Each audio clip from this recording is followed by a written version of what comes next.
Sir इथं तर खताच्या द्वाराने केस उपटणं चालू आहे. बिंडोक आयब्रो म्हणते त्याला. मग एवढा बारीक द्वारा कोण वापरू राहिल्या? फाशी घ्यायचं चला वापरा ना आयब्रो करायला.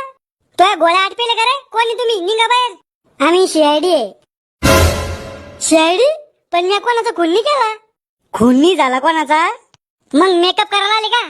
मेकअप करून बायानी फसवायच्या आम्हाला. ती चिंगरी येत होती तुमच्याकडे. हा ती पळून गेली, तिचा तपास लावासाठी आलो आम्ही. कधी गेली पळून? मी उधारी तिच्याकडे.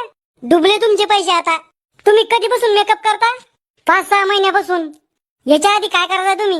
पेंटिंग. काय रंगवायचा तुम्ही? पोळ्याचे बैल, संडास बाथरूम. मग या धंद्यात उतरली मी. या बाया काय करायला इथं? फेशियल म्हणजे? अहो सर, डांबरीवरचे खड्डे भरणं म्हणजे फेशियल. 1.5 फुटाचे साहेब माहित नसतं ना तर शिल्लक बोला जाऊ नका. नॉनसेन्स. ए बाई, इंग्लिश मध्ये शिवाय नको देऊ. मलबिले शिवाय त्या आय लव्ह यू. मग हा ब्या, ही कोणती शिवी आहे? अहो सर, तुम्हाला माहित लय घाण शिवी ही. आमच्या कॉलेज मधल्या पोरीला म्हणजा मी असं तर चपलाच मारताय मला. नाही जनाची तर मनाची तर ठेव. चिंगरी कशासाठी आज इथं? वॅक्स करासाठी. वॅक्स म्हणजे?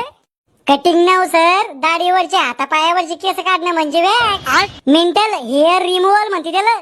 तुम्ही इंग्लिश मध्ये काही म्हणलं तरी आम्ही त्याला कटिंगच म्हणतो.